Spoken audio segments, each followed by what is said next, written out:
What's going on, guys? Abrasus here. So today we have another video from the general tactics session. Quite a long time since I recorded, so it's kind of weird to be back. No new fresh memes today, because I'm kind of back from Milano and just trying to record anything for you. So we will have two stories and the tactical lesson that lies beneath them. Today's topic is being unpredictable. And this is, I would say, a bit more advanced tactics. That's not something that you should probably try if you are just new to the game. But if you want to improve your games against better players, then you probably should pay a bit more attention here. Okay, so what's the usual problem with people? People tend to lock themselves in some kind of thought process that they have behind the list. Like, we have 3 big units in the list. I would say that one of my biggest units will go in the middle, and 2 units will go on the flanks, and they will support. Or during the list creation, I will think exactly where my units will be positioned, and this is usually completely wrong.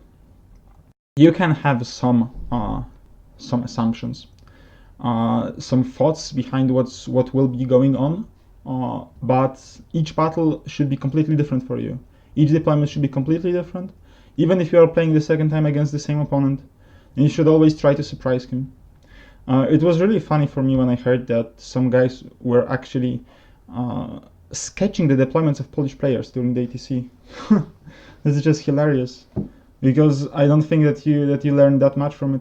So what you should always remember about is, especially during the deployment, you should try to leave yourself more than one option.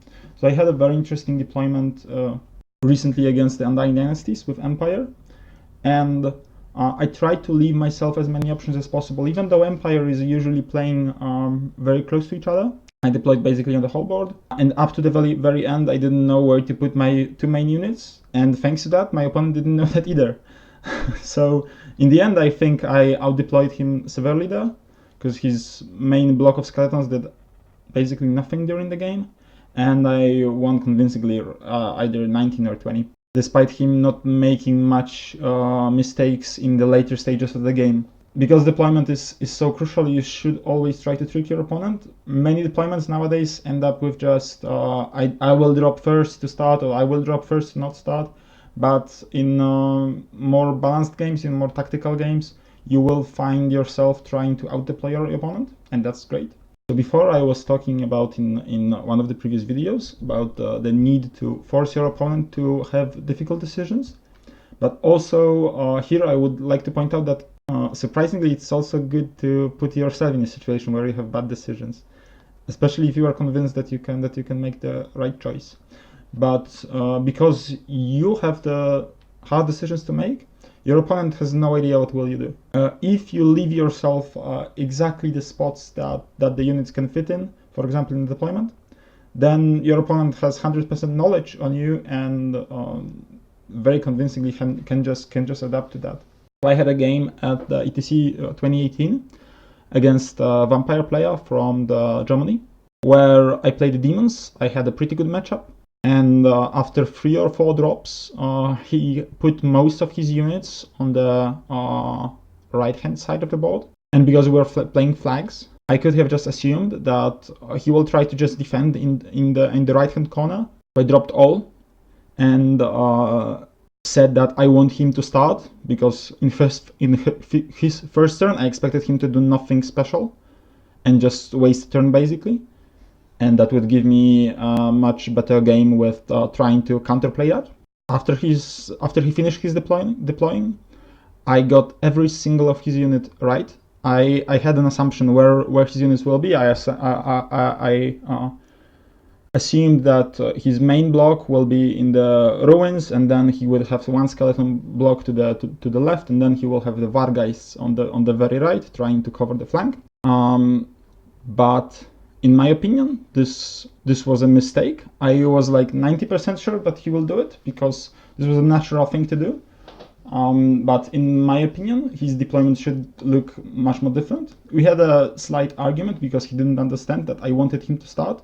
So he allowed him to redeploy everything, and he didn't redeploy anything, which was to me a bit strange at least. But in the end, what I would do if I were him in this pretty bad matchup for this time. Like the Weaver is really annoying, and he had like 10 raids as well, so I think 10 plus 10. So it was like a really bad matchup. I would deploy the Vargas unit on the very opposite flank, where I had very little of my army. He didn't need really to cover the right flank with the Vargas. They practically did nothing the whole game. In the end, just got frenzy baited and died. If he positioned them on the left flank, he would harass me a lot more. I would need to divert a lot of attention to them, and they would be able to just probably buy him enough time so that he might live.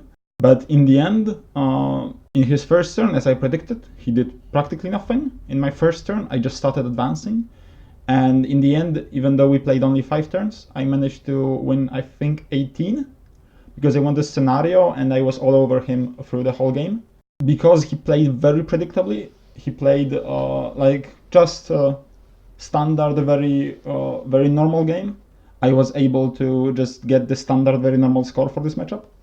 If he played much more aggressively and in a way that you would not expect from the vampires, he would be able to maybe even get something around the draw, because I would need to defend my scoring units then from the Vargas. I would need to cover the flank. Maybe I will get some points, but it's not easy to get points out of the vampires with magic. So that was not really decided what will happen if he decided to play in unpredictable and a weird fashion. So that's the second topic that I want to talk about, and the second story that will be connected to that is that you have to be able to react to your opponent's movement, and you just need to sometimes keep bluffing, you know. I had a game recently in Milano where I played this zombie dragon list with double shrieking horror, and I played a mirror against double shrieking horror with the load, but not on the zombie dragon, but on the skeletal steed. So I think the matchup was not so great for me. That's the least that I can say.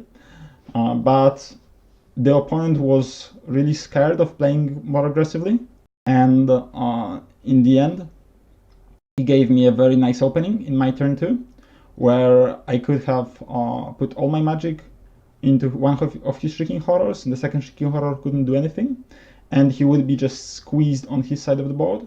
From the magic, I had 2d6 strength 6, the snipe from occultism, the push spell from evocation to help my horror reach his horror, because obviously in the normal movement we were all the time restricting ourselves to be over 24 from each other. I needed to do like 2 or 3 wounds on his terror, just to not necessarily do the damage matter, but the fact matter that he wouldn't be able to kill my zombie dragon in return, and he would be pushed far more to the back, and he would basically need to defend on his board edge, which is very hard when you're squished by something like double coach, double terror, and the phantom host. Unfortunately, with my magic, with 2d6 strength 6 and with the breath weapon from occultism, I did 0 wounds, which happens.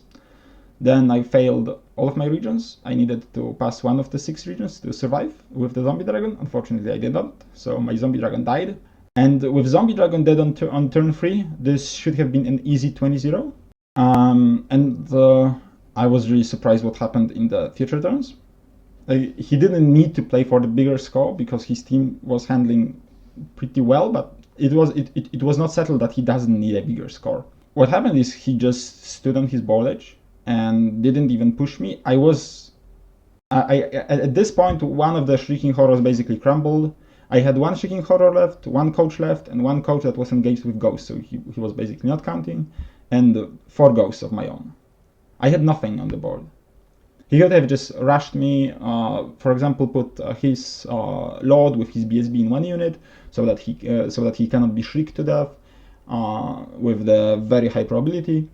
Probably he could just put his Lord by himself, and the shriek would still not kill him, but that would be kind of a risk that he didn't want to take.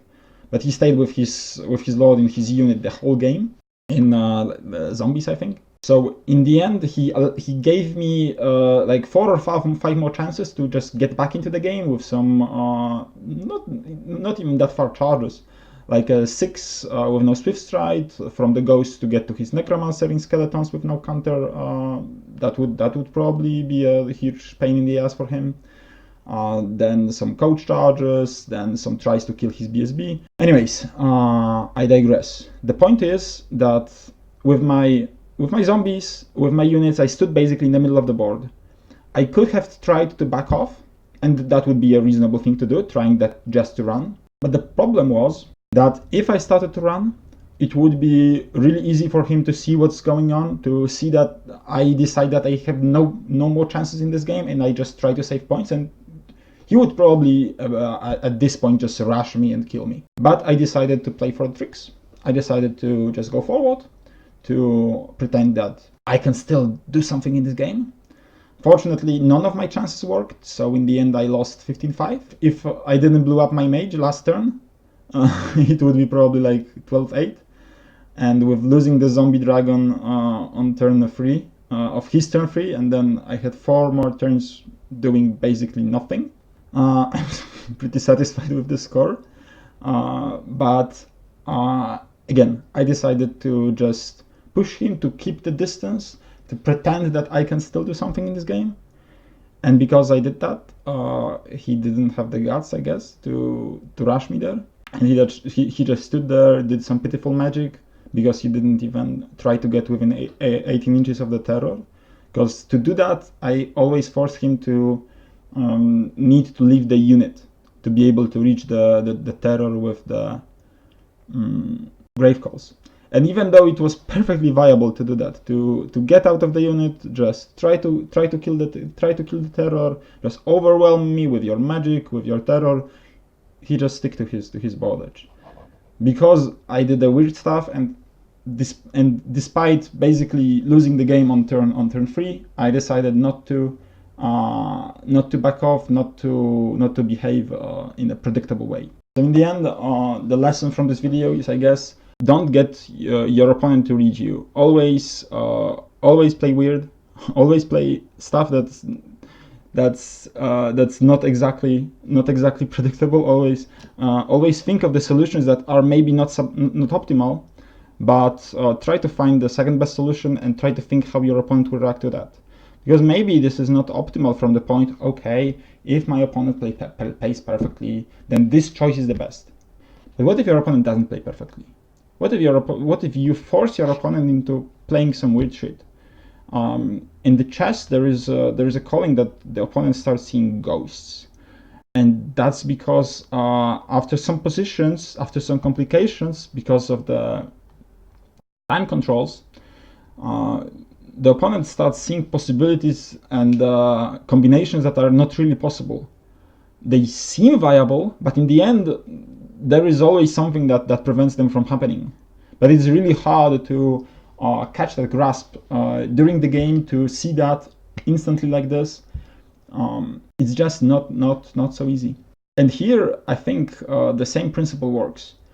You are showing your opponent possibilities that seem very scary.